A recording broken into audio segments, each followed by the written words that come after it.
Good morning, everybody. Hopefully you had a good summer weekend and you're able to enjoy it outside. We got some things to cover here today. We're going to do a tape review and then just some odds and ends. First thing we're going to look at here is unemployment rate versus stock. So you see in 2000, when the stock market busted, what happened to unemployment? So you see the unemployment is reversed here. It says zero unemployment at the top, and then more and more unemployment goes this way. So it's kind of an odd graph in that we're going down instead of up. But you see, in 2000, what happened? As these tech companies went bust, the unemployment went what? Up, yeah. Up. It went down, which means it went up. So the chart went down, which means unemployment went up. And then the economy did better. And then what happened in 2008? A whole bunch of people got laid off. We went all the way up to 10% unemployment. Then the market went up, and then we had this COVID thing, and what happened?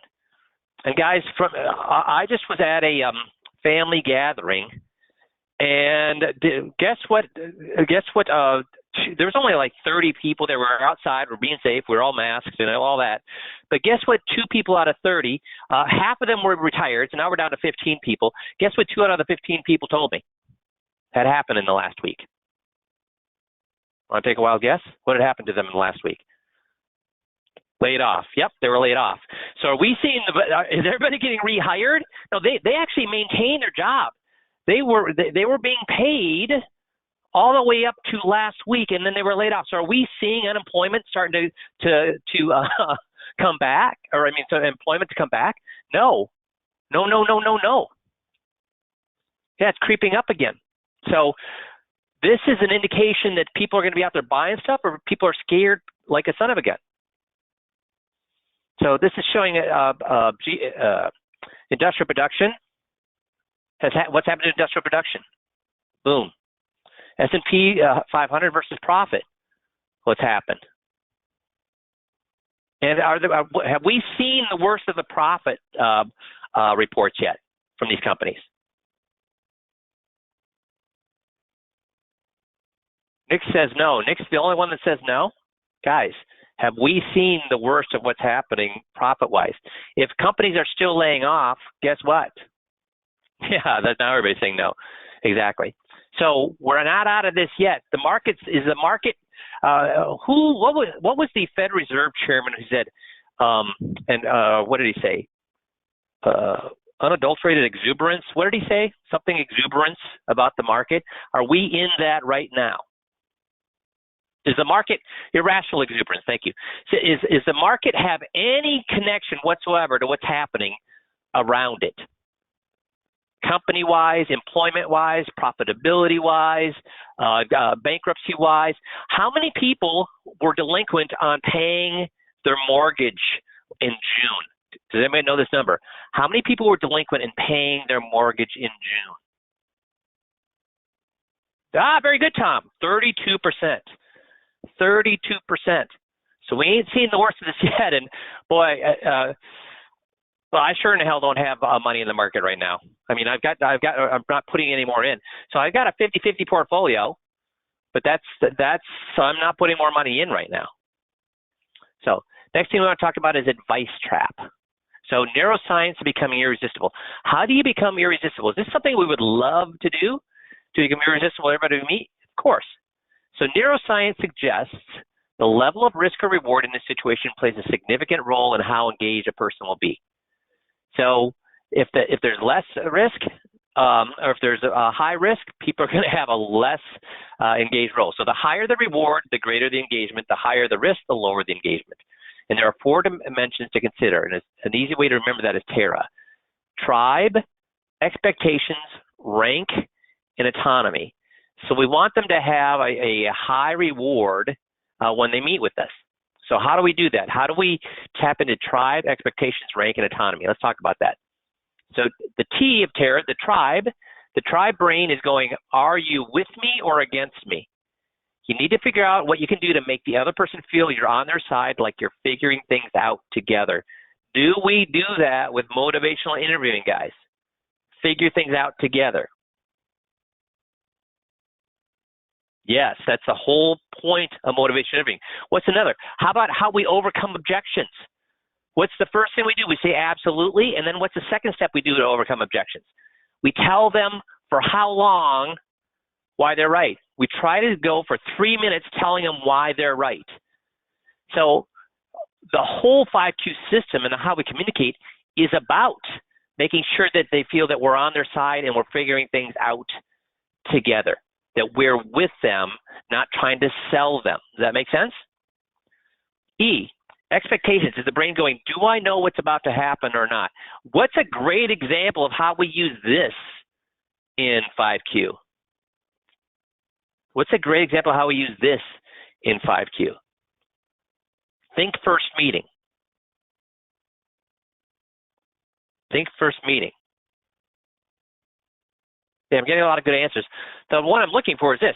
What's the first question we ask at the first meeting? Would it be okay if I share with you what happens the next hour or so? Would it be okay if I share with you what happens at this meeting? What are we doing? What that whole statement is what? Do I know what's about to happen? We say, do you want to know what's about to happen? And for all of you that have done that, how many people say yes?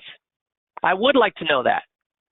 Yeah, 20 years, we have 100% batting average of people saying yes. We don't have to say, no, surprise me. So see, we're doing that because people want to know what's about to happen. If the answer is yes, the person automatically feels safer. See, do they feel safer at the first meeting? We say, is it okay if I share with you what happens in the next hour or so? Does that make them feel safer? Yes, that's all about making them feel safer. And details help people feel in control. When we tell them what's about to happen, it makes them feel like they're in control. R from Tara is rank is for the brain nagging. Are you more or less important than me? People feel better when they feel their opinions are asked for and listened to.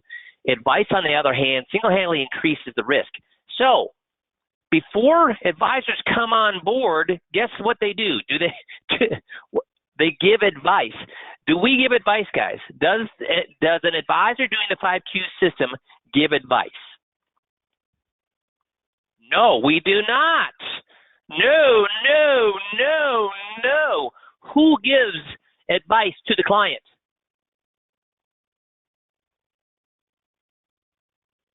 They give themselves their own advice. We're a facilitator. So you see here, advice, on the other hand, single-handedly increases the risk. In fact, it's a minefield. See, especially with boomers, when you tell a boomer, when you give advice to a boomer, what do? Hey, you need to do this, boomer. What do? Hey, boomer, what you're doing is stupid. This is the smart way to do it. What do? They fight back.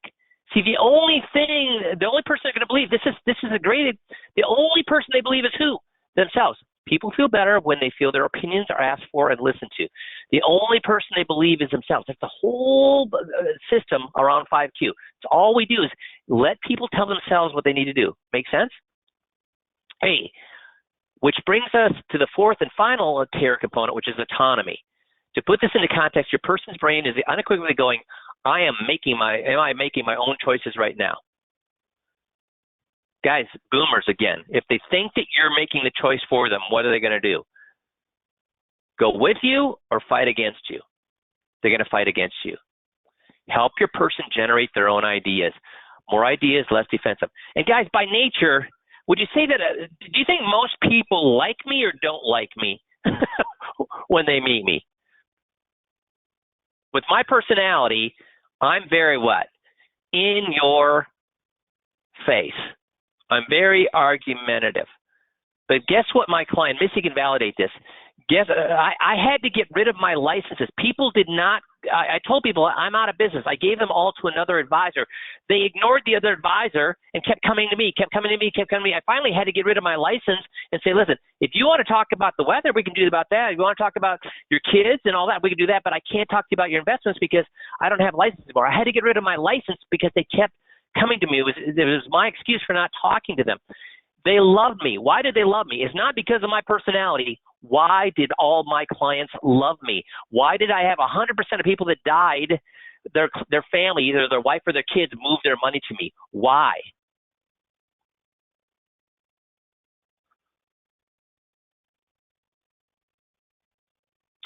They felt I was honest, authentic, trust.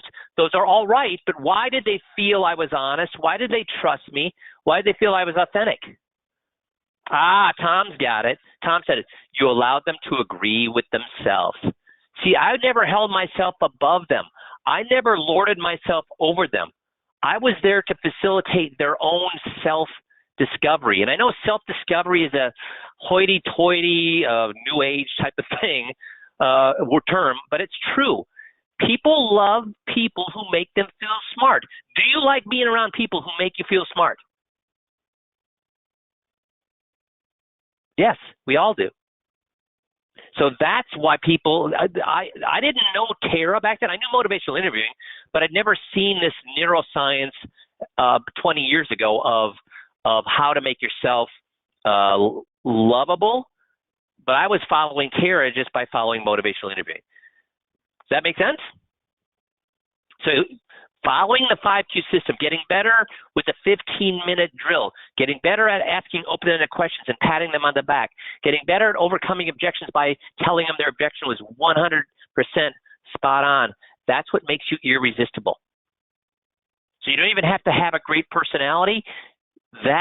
Doing those things will make you have a great personality as far as people are concerned. So today we're going to talk about, in a tape review, we're going to talk about turnover. So when we talk about turnover, is it something that they've heard about before when it comes to investing, do you think?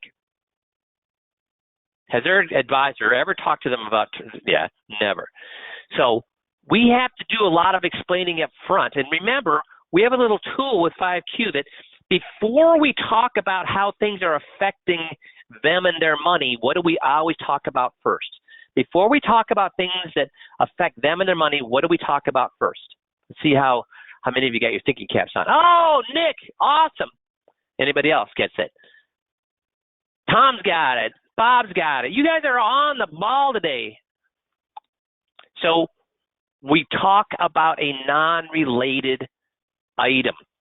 So, for example, when we're talking about beneficiaries and we're about to tell them that they disinherit their grandchildren, we say, so if I have something and I want to divide it equally between three people, how much does each person get? Yeah, they each get a third. If I have a pie and they want to divide it by, so three people get equally, how much do you get? A third.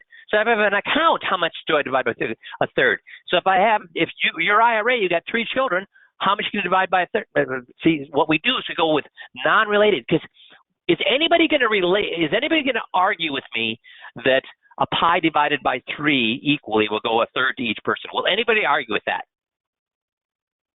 Everybody answer that. So we always use a non-related item first because nobody will argue with it. But it's amazing.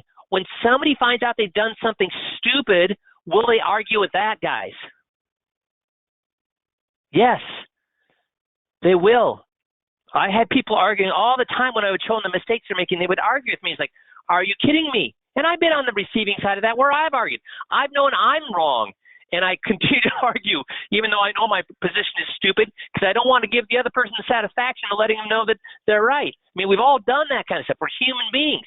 So what I need to do is talk about something non-related first, get their agreement then, grease the skid, so when we get to the point where we're talking about their situation, it becomes very difficult to say, yeah, that's the way it works in the real world, but in my little bubble, it doesn't work that way, because then they really feel stupid. So we always start with something that's non-related first, and that's what we have to do with turnover. So let's listen to how this person does.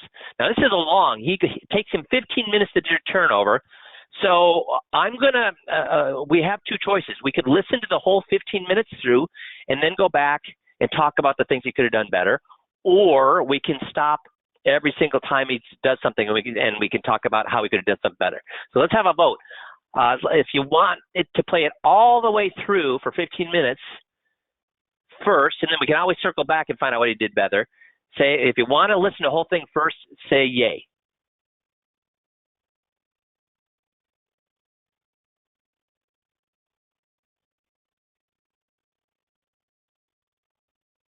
I shouldn't have had you vote. Guess what I'm getting? About half these. So let me play a big chunk of it first, and then we'll circle back, and we won't do the whole 15 minutes. Maybe we'll do like 5 minutes or so, and then we can circle back and do it, and then we'll finish it off. Does that make sense? So we'll kind of split the difference. So here we go. I didn't print them. That's trying to save trees and stuff. But I also have. Everybody hear that okay? Good. Something that I use, which is taking all 23 of those funds and blending them together so I can get a picture of kind of what's happening. And so I did a bunch of research in here, and I want to talk about a couple different areas. First is fees. So you've got, you're presently paying about $6,400 a year in account fees, which is kind of normal. It's right about 1% for you. 64 what? About $6,400. But you've got about $16,600 per year in something called annual turnover cost, which is hard to see. So would it be okay if I cover that with you a little bit? Yeah. Okay. So turnover, and you can see that right here. Where do you see the 6,400? Because I've never found any fees for Edward Jones there, and I've never gotten credit with my taxes. Yeah, it's hard to see them, isn't it? Well, there's no place, even the tax people aren't able to give me credit for any fees for Edward Jones. If you stick with fee strategies, we may be able to help with that. Sort of make sure the tax people can see it. But see, this is one of the 23 funds you have. Every one of them I have a report like this. Okay.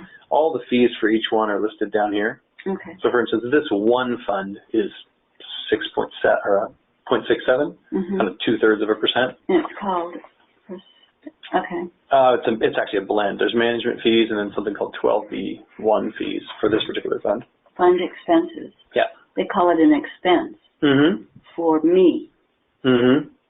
So if you have an expense, you've got to have that much earnings before you can have any positives, which is what makes this a concern for me. So each page has one of these. I blended them all together. And so what I'm looking at right now is this turnover ratio of 96%. Now, these reports I'm getting from a source called Morningstar. Have you ever heard of Morningstar? So what is Morningstar? Do you know? It rates stocks. Yeah. But I don't know much more than that. Yeah, they're basically a company that sells data.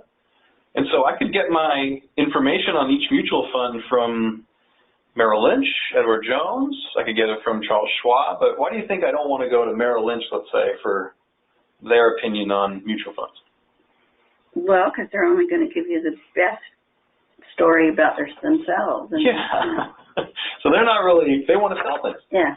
So I don't know how unbiased they are. Morningstar is not selling mutual funds.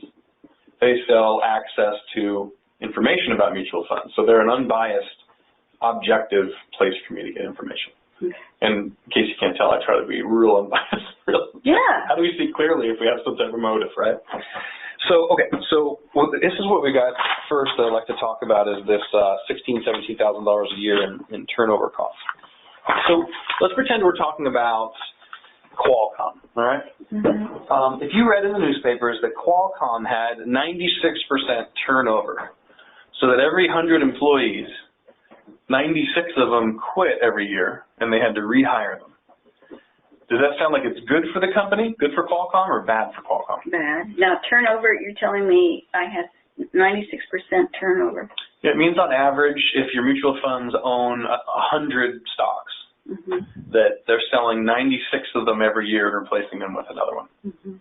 So I'll let you decide if that's good or bad, but I want you to see what it means. Because turnover has stuff that comes along with it, basically. Yeah. So what I want to know, is it Edward Jones doing that, or is it it's the actual funds that are turning over within the funds separately? And you said I had how many funds? Looks like you have 23. Now, Edward Jones picked which ones to suggest. Inside of the funds is what we're looking at. So the funds they picked, we're looking at what's happening in them. And so let's say it's Qualcomm, and 96% of the employees leave every year, and they have to replace them. So just on, do you think that's good for the company or bad? Bad. Probably bad, right? And so they've got to replace these companies. So advertising, right? That's kind of a cost. And then when they advertise, then what do you have to do with all the candidates once you've advertised? Okay, so we're about 5 minutes in. So how closely is he following our bullets here? Or is he taking a lot of shortcuts?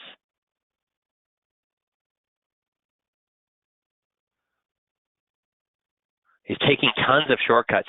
He's lucky it's not backfiring on him. So far, she's following along perfectly. She's the perfect client because he's taking tons of shortcuts and she's still following. But how many places in there, if you wanted to, could you fight with him? A lot. So let's go back and listen to this. First of all, why do you need to get them to tell you? And you're going to hear her. You're going to hear her in a few minutes say that, well, turnover at a company's not bad because what they'll do is they'll fire people like me that are being paid a lot and hire new people and pay them a little. So turnover's not bad. So now we've got to overcome that objection, right? Because is that a valid point that she's making? I have a way to overcome that, but I'd rather not deal with that. So how do we make sure we don't have to deal with that? What we have them tell us at the first thing is to say what? Is buy and hold a good thing, or should you buy and sell continually? Now, how many people, when you start with, should you buy or hold, or should you be buy and sell continuously like a guy in their basement doing day trading? What percentage of people say, yeah, you should buy and sell constantly? Of retirees, what percentage of people say that they should be buying and selling constantly? 0. Yeah, they all say you should buy and hold. Now, when we get to the fact that they have to, do we bring this up before or after we tell her the turnover number? Do we tell her get her to tell her? I'm sorry. Do we get her to tell us this before or after we give her the turnover number? Right, Nick, before. Because if they tell us before, yeah, Mark. So if they tell us before, can they then say, well, no, but this is okay? No, they just said buy and hold is the way to go. Doing the other way is stupid. So when they find out after that they're buying and selling a son of a gun inside the funds, guess what? They can't then backtrack and say, well, maybe in my case, though, it's good. So when you do this right, guess how often when you have them say you should buy and hold and not buy and sell continually, guess how many people backtrack when you get to the fact that they're and you're going to see this lady backtrack a little bit on him with this. Yeah, nobody does. Nobody does. So here we go. Oh, also, how did he do on getting her to buy in? He's lucky that she understood what he was doing with Morningstar, but did he do it in the right order or the wrong order? He told her what Morningstar was, and then he said, because, if you went to Merrill Lynch, blah, blah, blah, blah. No, we always start with what? We always start with non-related. So we say, hey, if I was buying a car, why do we do a car? Third party, that's right, non-financial, non-related, so we can get them to buy in so they can't. She didn't argue with Morningstar. She was fine with Morningstar. But, guys, I have had people argue with Morningstar. Why? When I didn't do it the right way, people have argued with Morningstar. Why do they argue with Morningstar if I don't do it the right way? Because Morningstar is telling them what? What's Morningstar telling them? They're wrong. That's right. It's telling them what you did was wrong. Look at Morningstar. It says you got all this turnover. Look what Morningstar says you're paying all this insurance costs. Look at Morningstar saying you do this, your tenure. Look at Morningstar saying this. It's telling them everything they did was wrong. So guess what they're going to say about that resource? Guys, it's like right now. If you tell a Republican, look at MSNBC, telling you you're wrong. You're wrong, you're wrong, you're wrong. What's the Republican say? When you take up a Democrat and you say, look at Fox, you're wrong, you're wrong, you're wrong. What do they say about the news sources? Then it's what? It's fake. So guess what? Investors, not every investor. She's not. She's agreeing with it. She's a smart investor. But a lot, way too many investors. When you say, look at this news source, it's saying you're stupid. How many of them are going to fight you? Too many. So you have them talk about why we use third party to begin with, why it makes sense. Then you have them agree that Morningstar is third party. And we tell them that, or they tell us? They have to tell us. They have to tell us. There's only one person believing, which is themselves. So here we go. In print, I'm just trying to save trees and stuff, but I also have something that I use, which is taking all 23 of those funds and blending them together so I can get a picture of kind of what's happening. And so I did a bunch of research in here, and I want to talk about a couple different areas. First is fees. So you've got, you're presently paying about $6,400 a year in account fees, which is kind of normal. That's right about 1% for you. 64 what? About 6,400. Okay. But you've got. Is that how we handle fees, guys? Or do you just skip fees? See, here's the thing. He's saying 6,400 is normal. I assume that it's about a 1% fee structure. He's assuming what about fees?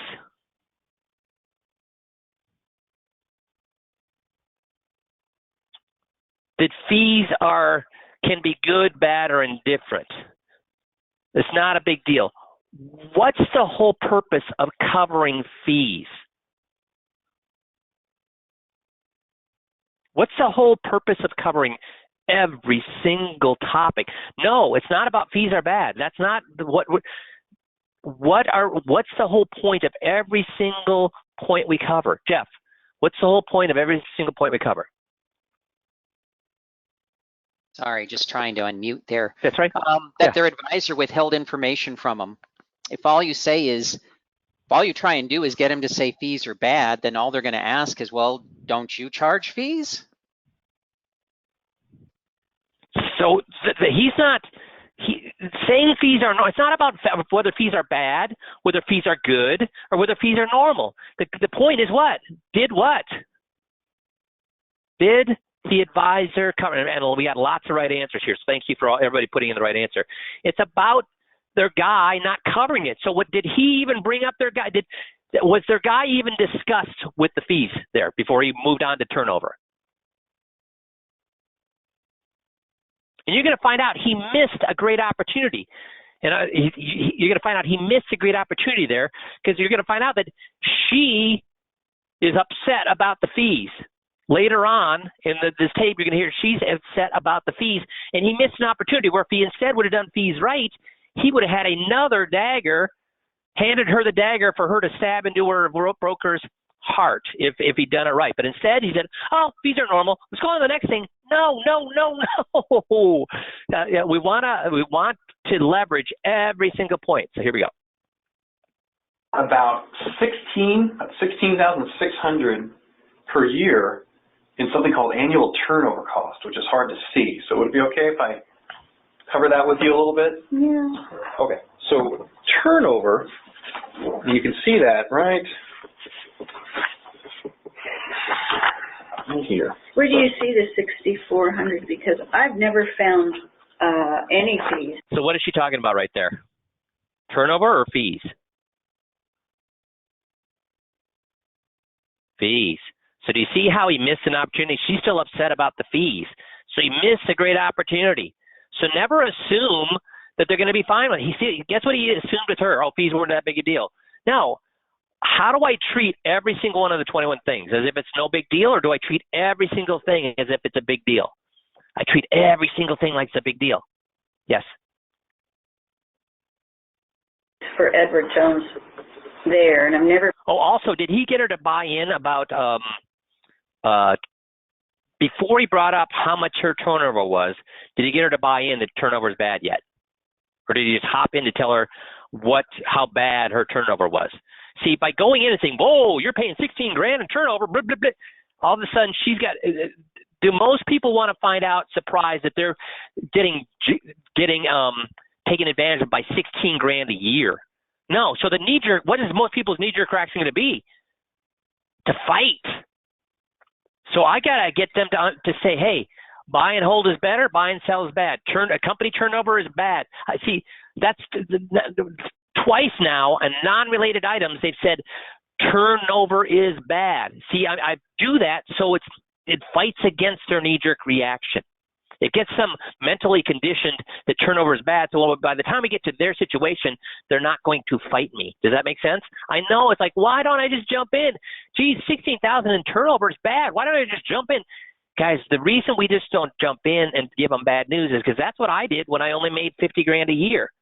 Man, I showed people turnover and how much they're getting screwed there, and I showed people fees, I showed them the insurance they were paying, showed them their beneficiaries are wrong, and I made $50,000 a year. Why did I do that, guys? Why did I make $50,000 a year? Because I went for the throat. And when you go for the throat, guess what they do? They defend. And so that's why I know it takes longer. I know you're tempted to get to the meat, but you got to tenderize the meat before you get to the meat of the script. And buy and hold or buy and sell, that's tenderizing the meat. Company turnover is bad, that's tenderizing the meat. So by the time we get to the meat that, holy crap, your turnover is $16,000 a year, they're like, holy crap. Does that make sense? I've gotten credit with my taxes. Yeah, it's hard to see them, isn't it? Well, there's no place, even the tax people aren't able to give me credit for any fees for Edward Jones. If you stick with fee strategies, we may be able to help with that. Sort of make sure the tax people can see them. But see, this is one of the 23 funds you have. Every one of them I have a report like this. Okay. All the fees for each one are listed down here. Okay. So, for instance, this one fund is 0.67, kind of 2/3%. And it's called, okay. It's actually a blend. There's management fees and then something called 12B1 fees for this particular fund. Fund expenses. Yeah. They call it an expense for me. So if you have an expense, you've got to have that much earnings before you can have any positives, which is what makes this a concern for me. So each page has one of these. I blended them all together. And so what I'm looking at right now is this turnover ratio of 96%. Now, these reports. So did she hand him a gift on a silver platter that she didn't know she was paying $6,400? She wasn't able to deduct them, and we'll talk about that later. But again, is this about the fees or is it about her relationship and information her advisor is giving her? Did she hand him a gift on a silver platter that she didn't know about these things? She did. And what did he do with that gift? Say, yeah. No, that's good. Yeah. But let's go talk about turnover now. He completely ignored that gift. So that's about, and this is a great advisor. He makes a ton of money. This is the value of listening to tapes. When he heard himself do this, he was like, gosh, what am I doing? That's the advantage of listening to tapes, because this meeting went very well. She moved all the money, so guess how well he thought he did? She moved all the money. He thought he did great. But remember, we have a scale of 0 to 10. Is everybody have the same difficulty of moving their money to you, or is everybody slightly different? We have some people who are only a 1 in difficulty. Some people are only a 2 in difficulty. Maybe they just moved to town and they are looking for an advisor locally. Maybe they just retired and they want to now get their financial straight. So they're a 1 or 2 in difficulty. And then we have people who are a 5 in difficulty. Then we have people who are an 8 in difficulty. Then we have people who are 10 in difficulty. And you can sell people with 10 in difficulty. How? Why can we sell people who love their advisor, who have no intention of moving, have done fantastic the last 10 years? How can we get them to move? Very good, Nick. They make their own decision. We don't get them to move. They make the decision to move. And remember, the last 2 years I was in private production, I had 2 different clients move their accounts when their son was their advisor because they decided to move. The way you do it is you let them make the decision. But you got to let them do that. So here we go. I'm getting from a source called Morningstar. Have you ever heard of Morningstar? So what is Morningstar? Do you know? It rates stocks. Yeah. But I don't know much more than that. Yeah, they're basically a company that sells data. And so I could get my information on each mutual fund from Merrill Lynch, Edward Jones. I could get it from Charles Schwab. But why do you think I don't want to go to Merrill Lynch, let's say, for their opinion on mutual funds? Well, because they're only going to give you the best story. So that was a great open-ended question. But again, it would have been far better if he talked about a non-financial thing before he went to Merrill Lynch. But she's a great client. She's one of those people who maybe was a difficulty of 5, and so he thought he did great. And that's great. That means that he's got a skill level based on this tape that he'll sell everybody with a 5 in difficulty, or it's easier. But that if he gets people who are a 6 or 7 or 8 or 9 or 10 in difficulty, and he does a script this way, what could happen to him? problems. So that's the importance of doing your tape reviews. That's the importance of doing your 15-minute drills. So you move from being able to sell the 5 in difficulties to the 6 in difficulties to the 7, 8, 9, and 10 in difficulties. About themselves. And, Yeah. So they're not really, they want to sell things. Yeah. So I don't know how unbiased they are. Mm-hmm. Morningstar is not selling mutual funds. They sell access to information about mutual funds. So they're an unbiased, objective. Who's saying that they're unbiased and objective? Yeah. So what's it worth when he's saying it? Could she disagree with that and not tell him? And most people that do disagree, are they going to just jump out and say, you're wrong? Or are they just in their head saying, I don't know. See, it's all, you got to have them say things out loud. Place for me to get information. And in case you can't tell, I try to be real unbiased. Yeah. How do we see clearly if we have some type of motive, right? Should I ever try to tell somebody that I'm unbiased? When somebody says, hey, don't bring your checkbook, what do you think? They're going to ask for a check. You know, when the preacher is on the TV saying, preaching how humble he is, you know he has a private what? Jet. So, you know, people that don't, people who are honorable don't say I'm honorable. People who are honest don't say I'm honest. People who are unbiased don't say unbiased. You let your what prove that you're whatever you're trying to prove. You let your actions, yes, your actions. So, okay, so what this got first I'd like to talk about is this $16,000, $17,000 a year in turnover costs. So let's pretend we're talking about Qualcomm, all right? Mm-hmm. If you read in the newspapers that Qualcomm had 96% turnover, so that every 100 employees, 96 of them quit every year, and they had to rehire them. Does that sound like it's good for the company, good for Qualcomm, or bad for Qualcomm? Bad. Now, turnover, you're telling me I have 96% turnover. It means on average, if you're... So do you see, at this point, is she worried about turnover being good or bad, or is she worried about her personal situation? Yeah, she's worried about, Britta, her personal situation. We don't want her thinking that yet. Because if she's worried about her personal situation and it's bad, she does not get defensive, but could a client get defensive if they find out what they've done is bad? Yes. So we don't, well, that's right, Glad. So we don't want to push her current situation till we talk about that non-financial or third-party things first. She's focused on her situation now. And again, it works out great for him, but she's about a 5 on the scale of difficulty. Mutual funds own 100 stocks. Mm-hmm. That they're selling 96 of them every year and replacing them with another one. Mm-hmm. So I'll let you decide if that's good or bad, but I want you to see what it means. Because turnover has... Dudes. So that's 96 per turnover. I'm going to let you decide whether that's good or bad. What does that achieve? What is that? Does she know what he knows? No. He knows that that's bad. To a regular investor, does she even know if 96 is good or bad? No. I don't know what the good number is and what a bad number is. For all I know, everybody else has 2%, 200%. So when you start veering and riffing instead of following this, is it generally going to get you in a good position, or are you generally going to go out in the weeds and take the client into a very into a situation where they don't understand what your point is? Stick to the script. It's worked.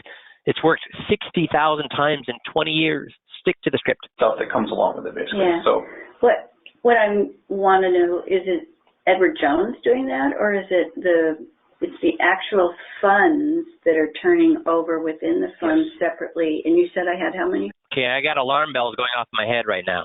What is she doing right now?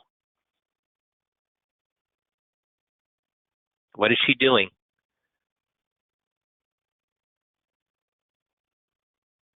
Okay, let me play it again. Nobody's getting it. Vance has got it. Defending her guy. That's right, John. Saying the broker didn't screw me. It's the fund's fault. Shifting the blame. You guys all got awesome. So now I know, okay, she's trying to defend her guy. I better have that on the top of my account. And again, did he miss the opportunity to kill the guy with fees? Yeah. So he would have been able to fix this even before this. But now I know she's a defender guy, so I have to be focused on, okay, I need to make sure this is not about turnover. This is not about the fund. It's not about turnover being bad. It's about who? Their guy. So let's see how he does. Fun. Looks like you have 23. Now, Edward Jones picked which ones to suggest. Mm-hmm. Inside of the funds is what we're looking at. Yeah. So the funds they picked, we're looking at what's happening in them. Mm-hmm. Okay, so who said that? Who told her who picked the funds?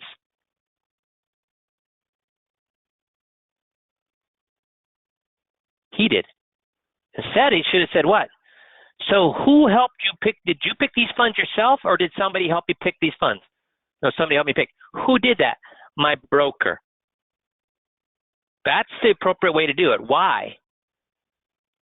Because she's saying then it goes from my broker picked these bad funds with high turnover. It's on him. That's right, Mark. It's on him. And so let's say it's Qualcomm, and 96% of the employees leave every year, and they have to replace them. So just on, do you think that's good for the company or bad? Bad.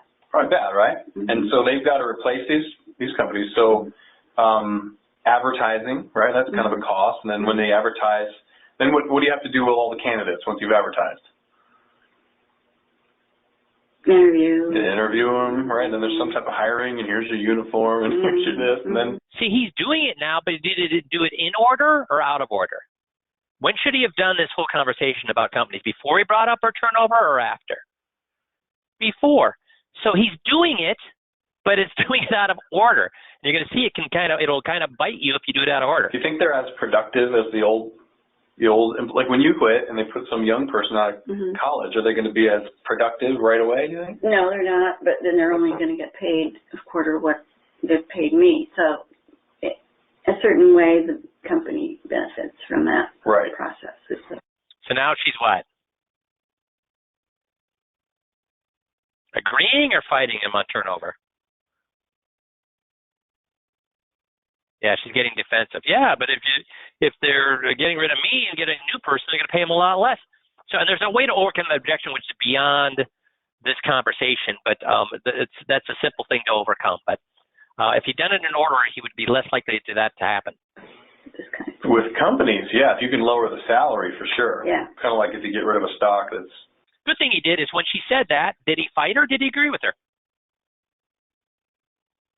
He agreed. That's a good thing. Yep. A loser and you get one that's a winner. Exactly. That can be really good for you. Mm-hmm.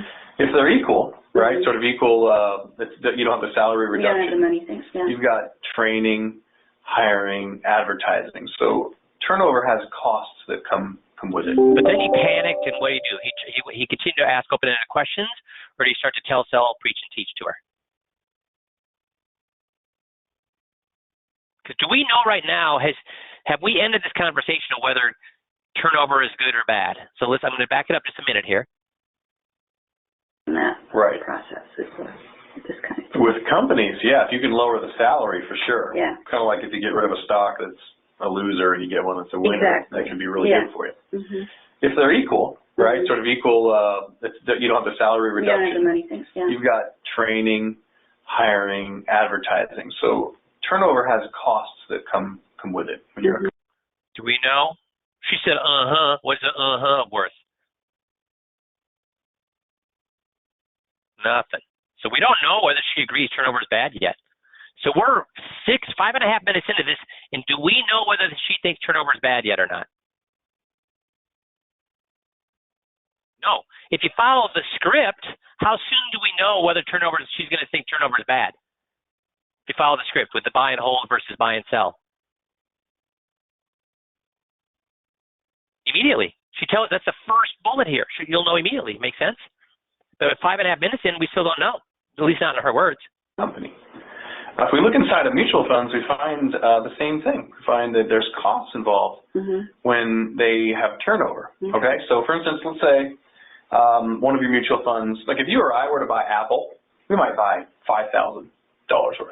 Mutual funds are buying 5 million, 50 million. They're buying big chunks, right? So let's say, because it's turning over 96% each year, that one day it's time to get rid of XYZ stock and buy Apple. So the mutual fund at 9 a.m. begins to sell $5 million of XYZ stock. Well, if they're selling that much in the market between 9 and 10 a.m., what's happening? Hey guys, so did he tell her that she's doing it right and her managers are doing it wrong? And why is that important? Because you're patting them on the back. You're saying, it's not you who are bad, it's the people you're managing is bad. So he didn't do that. Did he talk about the gains? No. Did he talk about turnover transactions, houses, and investments? So now that he's doing that, but he skipped two possible setting the place. The price, as supply is going up and demand isn't there.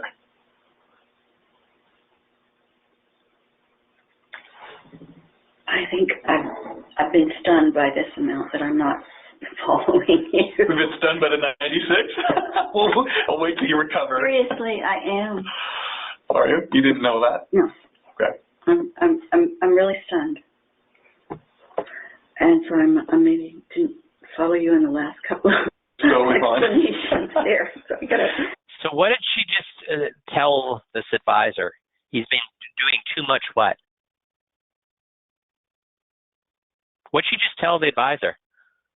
I haven't even been listening to you for the last 2 minutes because I've been thinking about that number. Came right out and told him this. We've been doing too much telling, preaching, and teaching. Regroup so I can follow with you. What I want to do is create a windshield for you to know whether that's good or bad, that 96, because it's just a thing, right? Yeah. What it means is they're turning over almost every stock they buy within a year. They're turning things over. Yeah, 96%. Now, what happens when they do that if they buy $5 million of... Now, the one thing this advisor does a fantastic job, does he sound like he has an agenda, or does he sound like he's actually trying to help her understand? He sounds like he's trying to help her understand. So he has a great delivery. He has a great intonation. He's actually there to help. The biggest problem he's doing here is, and I'm going to kind of cut it short because we're only about halfway through this 15-minute script. But this guy is highly successful. He makes a ton of money. Why do you think he's making all these mistakes? Because he's making a ton of money, guess what goes on? Yeah, because he can run. That's a great, he's getting complacent. And remember, the year I made $1 million, I lost probably 4 cases that year, probably worth about $120,000 between the 4 of them. And it was because why? I got too big for my britches, and guess what I started to do? Take shortcuts. Got cocky, right, John? Got cocky, took shortcuts, thought I don't need the script anymore. I can riff. Look at how much money I'm making. I'm so smart. Guys, was I making the money? Did I make the $1 million, guys? I spent 8 years making $50,000 a year. So the year I made $1 million, did I make $1 million? No. What made $1 million? That's right, the script. Motivational interviewing. That's what made the $1 million, not me. Because if it was me that was making the $1 million, I would have been making it for the 8 years previous. The only difference between me for those 8 years making $50,000 and the year I made $356 and $667 and $967 was I got better and better at the script. I was reviewing all the tapes. I was doing my 15-minute drill. It was the system that made all the money. That's right, Mark. The system made all the money, not me. So after the guy heard this tape review, guess what guess how good his next, because he already knew the script. He knew the script. So the next tape he sent me a month later, guess what that script sounded like? Perfect. It was perfect. He knew the script. He was just getting lazy because he was making enough money. But the thing is, he lucked out with this lady because he did close her, and you can tell by how much fee she's paying, how much money she moved to him. So he did get this case. But boy, if she was harder, how sad would he have been that he didn't move $750,000? See, doing it right and doing it wrong is the difference between how much money. So does that make sense? So even if you're doing it well, don't get cocky. Keep doing it the same way, okay? And that comes from me with personal experience. So the last thing we're going to talk about here is the Buffett formula. Going to bed smarter than when you woke up. So every day we said every night before you go to sleep you should have a gratitude for your life. But another great thing is to say, what did I learn today that I did not know when I woke up? What thing can I do better than when I woke up? And boy, if you do just one tiny thing better or learn just one tiny thing every single day, how much different are you a year from now? Huge. So I know you guys are, like I said, I haven't said this for a long time, but you guys know the scripts better than people have known in the last 20 years, but it's so easy to get complacent. So don't get complacent. Lock those scripts down and learn them backwards and forwards, because that's how you close 100% of people. So I appreciate all you guys. You guys have a fabulous rest of the week, and we'll talk to you all next Monday. Thanks, everybody.